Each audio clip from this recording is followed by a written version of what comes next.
뵌지 얼마 안 됐는데 다시 만났어요. 다시 만나니까 더 반갑고요. 한양대 김광석 겸임교수 현장에 나오셨습니다. 안녕하세요. 네, 안녕하세요. 우리 반갑습니다. 교수님하고 대화할 때는 사실 재밌는 얘기 우리 사석에선 되게 많이 하는데 네, 공식적으로 이야기할 때는 주제가 다 무거워요. 네. 그렇죠. 그러니까 22년 하반기 경제가 계속 무거워서 그런 것 같아요. 그러니까 그때 좀 상황이 조금씩 달라지긴 합니다만 오늘도 우리 물가 얘기, 금리 얘기할 거잖아요. 네, 어제 통계가 나왔는데 이건 뭐 4월에 4%대, 5월에 5%대, 6월에 6%대 이렇게 나와버리니까 참 걱정이 됐는데 네. 일단요. 최근 긴축의 시대라는 책을 출간하면서도 거기 금리 얘기, 물가 얘기 굉장히 많더라고요. 맞습니다. 저 그 굉장히 재미있게 읽었는데 교수님 일단 6월 네. 소비자 물가 6% 이게 24년 만에 최고치인데 네. 우리 긴장 많이 해야 되는 숫자 맞아요? 예, 제가 오늘 방금 이 네. 방송 출연하기 직전에 밑에 커피숍에서 1학기 성적을 마감했습니다. 아이고. 근데 이 학생들한테 네. 1998년 어땠는지 아냐고 그 질문하면 혹시 뭐라고 답변하는지 아세요? 지금 1학년이면은 그 양반들이 안 태어나셨죠? 그렇죠. 네. 답변이 안 태어나서 모릅니다라고 얘기합니다. 저한테 그러니까 왜 이러세요? 이러겠네요. 그렇죠. 네. 그러니까 지금 여러분이 만나신 6%라는 소비자 물가 상승률은 1998년 이후 처음인 거예요. 그만큼 심각한 물가 상승률이다. 그렇게 말씀드리고 싶습니다. 그러니까요. 상황이 얼마나 심각하냐면 제가 가끔 얘기하는 사장님 나빠요 사례 있잖아요. 제가 대학 때 IMF 시대에 네. 아르바이트를 했는데 우리 사장님이 돈이 없다면서 돈가스를 주신 적이 있어요. 네. 그렇지만 그때 박연미가 어떻게 했을까요? 예. 땡큐하고 받아왔습니다. 그랬어요. 알바할 자리가 없었거든요. 아. 그 정도로 물가는 높고 일할 자리는 귀하고 참 힘든 시기였는데 7월부터 전기요금 올라가고요. 이후에 네. 물가 더 오를 수도 있지 않아요? 예, 물론 하방 요인도 있습니다만 상방 요인이 더 많다라고 생각해 보면 지금 6월달 물가 상승률, 6월달 물가 성적표를 이제 받은 건데 역시 7월달 물가 상승률, 여러분이 지금 체감하시는 이 물가는 8월 첫째 주 화요일 날 발표가 됩니다. 그러니까 지금 여러분 체감하신 그 물가는 좀 나중에 느끼실 텐데 그 숫자는 7, 8% 정도 더 한번 오르는, 그러니까 지금이 피크가 아니라는 거. 그렇기 때문에 6월에서 8월 사이에 고점을 찍을 가능성이 높은데 그렇게 하이 인플레이션 시대가 계속 이야기된다 이렇게 생각하면 좋을 것 같아요. 그렇구나. 근데 혹시 네. 간밤에는 그래도 우리에게 아주 작은 희망의 끈을 주는 그런 소식들이 좀 있었거든요. 네. 하나는 이 WTI 배럴당 가격이 2달 만에 100불 아래로 떨어졌다. 그러니까 네. 브렌트유도 지금 보니까 100불 살짝 넘어가지만 9% 넘게 하락했고 네.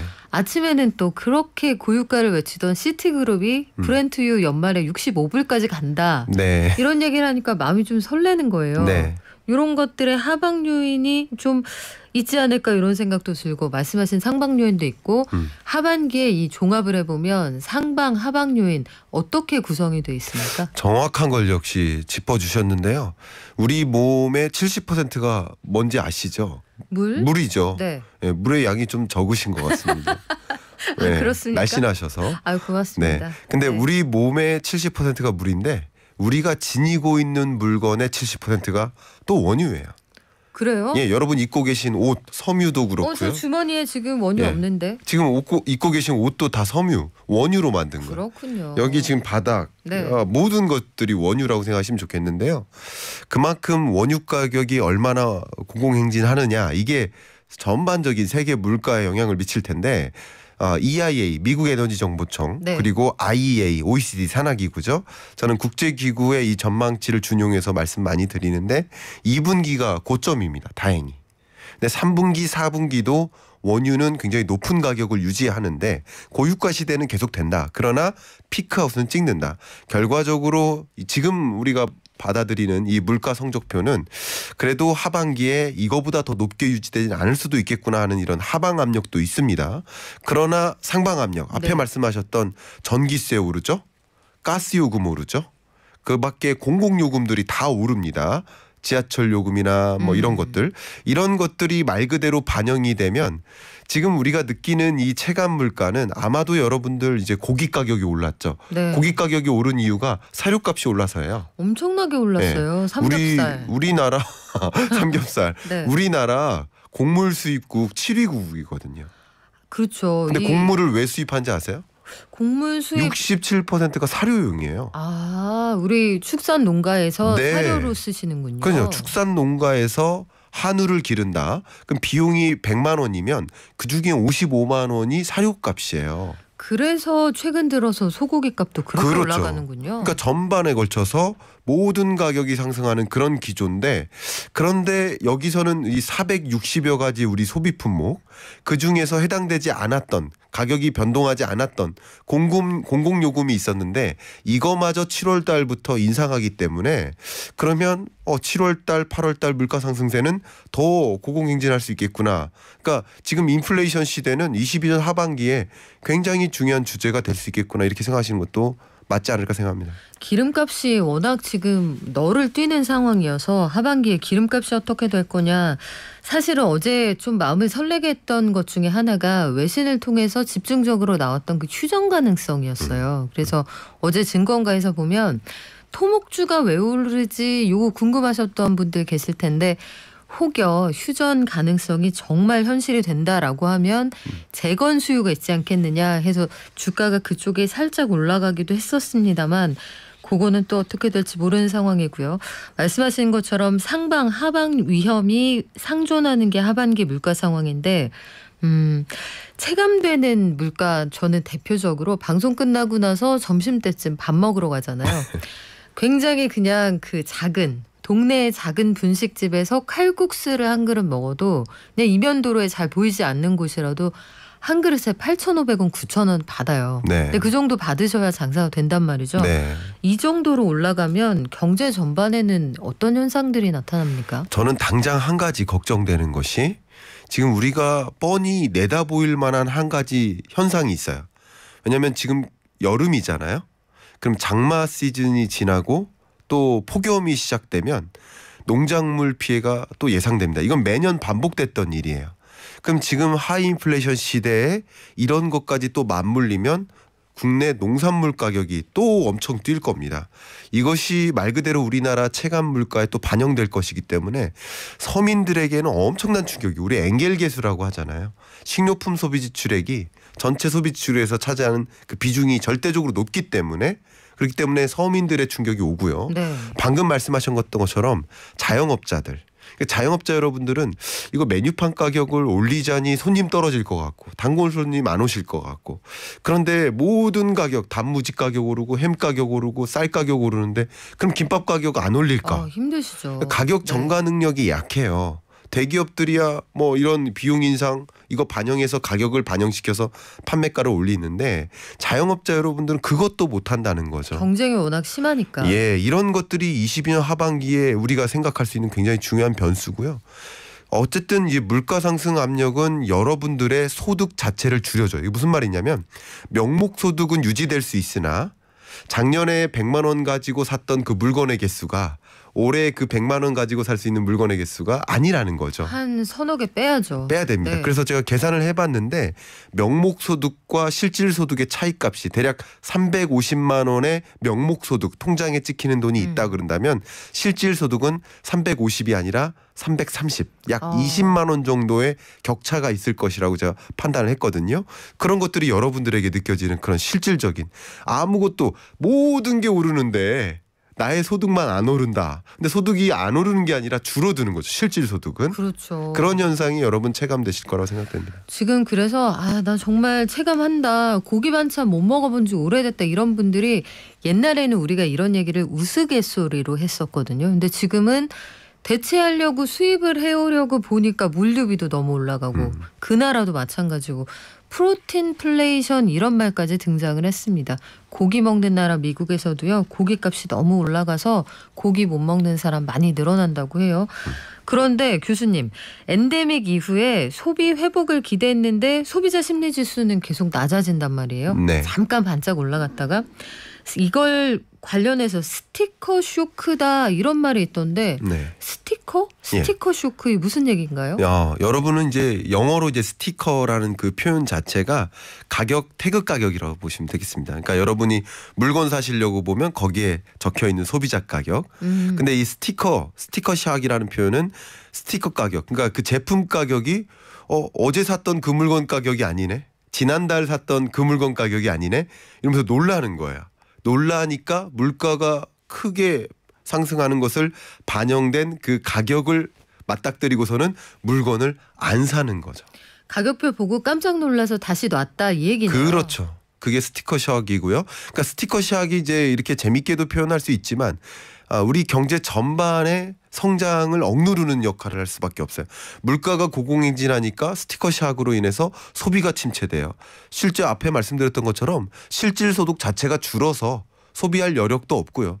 가뜩이나 뭐 금리 올라서 이자 상환 부담도 커지는데 소비할 여력 자체가 줄어요. 그러니까 소비가 위축된다 그러면 당연히 기업들은 그것을 먼저 직감하고 신규 투자를 안 합니다. 네. 그러니까 이런 것들이 경제를 또 짓누르는 침체 국면으로 만드는 이름하여 스태그플레이션을 야기하는 주요 요인, 그것을 설명하는 표현이 스티커 샥이라고 볼 수 있겠죠. 그러면 이렇게 스티커 쇼크가 나타날 정도로 물가가 올라간다. 이게 추세적으로 하나의 사이클을 만든다고 보세요? 아니면 단계적으로 공급이 부족한데 전쟁까지 나서 엎친 데 덮친 겨잖아요. 네. 이렇게 되면 요거는 이때 반짝 정말 화약처럼 팍 타고 지나가는 겁니까? 아니면 사이클을 만드는 겁니까? 너무 좋은 질문 주셨습니다. 역시 전문가 포스답게. 쓱쓱쓱. 예. 감사합니다. 근래 들어 가장 좋은 질문을 받았던 것 같아요. 한번 생각해 보세요. 네. 20년, 자 한번 정리해봐 드리겠습니다. 2020년 팬데믹 위기 때 경제 충격이죠. 그때 경기를 부양시키려고 돈을 풀었죠. 금리를 떨어뜨렸죠. 근데 21년, 22년 이게 물가 상승이라는 부작용으로 작용하는 거예요. 그러니까 물가 상승이라는 부작용 속에 러시아 전쟁까지 튀어나온 거죠. 그게 기름을 부었다라고 볼 수 있는 거예요. 근데 이 물가가 오르니까 물가 잡겠다고 금리 인상하는 거죠. 이제 금리 인상하고 물가가 또 계속 높아지니까 스태그플레이션 압력이니까 이게 경기 침체로 또 연결돼요. 경기 침체, 경기 잡겠다고 금리 인하하고 유동성 풀었는데 이제 또 물가 잡겠다고 그런 대응을 하다 보니 또 경기 침체로 연결돼요. 그러다 보면 또 금리를 인상하던 시대에서 정점에 달하는 시대가 오고 또 경기 충격을 또 잡겠다고 23년 상반기입니다.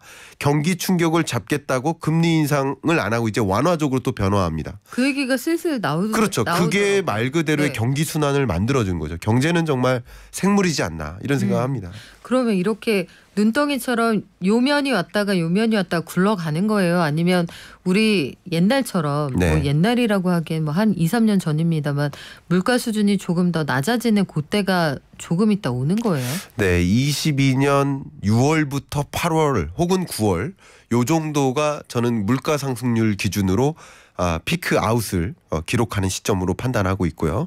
그리고는 9월부터 12월 사이에는 여전히 고물가인 건 맞습니다. 그러나 이렇게 6, 7, 8 요 정도는 아니고 뭐 4, 5 정도의 4, 5도 굉장한 고물가입니다. 그렇죠. 안정적인 물가가 2%니까요. 그걸 넘으면 인플레이션 시대인 건 맞아요. 여전히 인플레이션이지만 피크아웃은 찍는다. 이렇게 생각하시면 좋겠고요.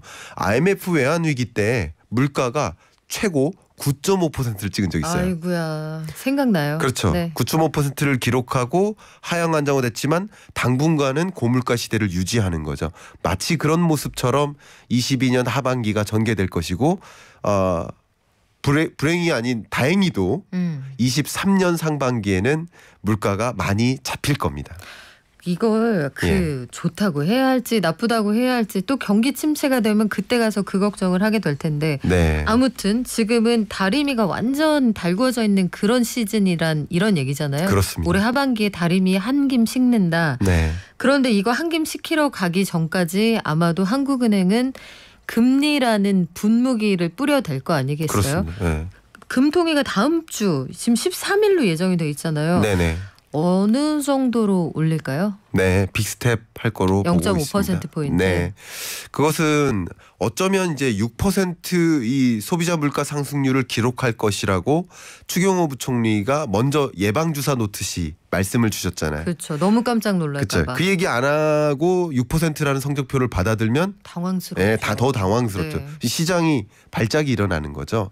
그렇기 때문에 먼저 얘기했듯이 한국은행 총재도 또 계속 연일 우리도 빅스텝 할 수밖에 없다라는 그런 입장을 계속 발표함으로써 어쩌면 그 빅스텝 결정을 하더라도 시장이 예상했던 그대로네라는 그런 식으로 반응을 하지 않을까 생각하고 있습니다. 그러게요. 어제 저는 우리 증시 보고 좀 놀란 게 6%라는 소비자 물가가 나왔는데 이제는 네. 다들 좀 인이 백이신 것 그렇죠. 같더라고요. 어제 증시에서 그래 뭐 그럴 줄 알았어 이런 반응이어서 참 우리가 어디까지 갈 거냐 좀 걱정되기도 했는데 금리를 인상했어요. 그리고 그러고 나서 금리를 인상하면은 연말쯤에 국내 물가를 우리가 원하는 수준으로 좀 조절을 할 수 있습니까?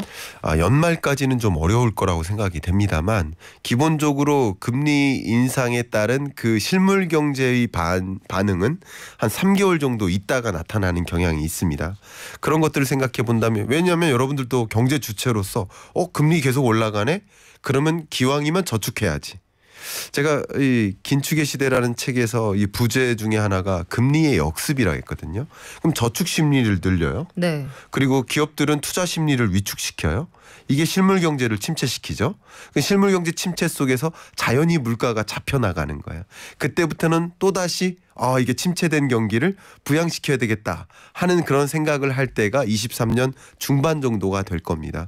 그런 것을 생각해 보면 네. 주식시장의 하방 압력은 22년 말까지는 계속될 수 있겠구나. 이게 선행지표니까 6개월 전까지 금리의 고점에 해당하는 23년 중반 그로부터 약 6개월 전까지는 주가가 그렇게 좋지 못한 행보를 보일 수 있겠구나. 이렇게 보시면 좋겠고 좀 어제 가격 오늘 가격 일희일비하시기보다는 그렇게 좀 시대 자체를 규명해서 의사결정하면 어떨까 의견드립니다.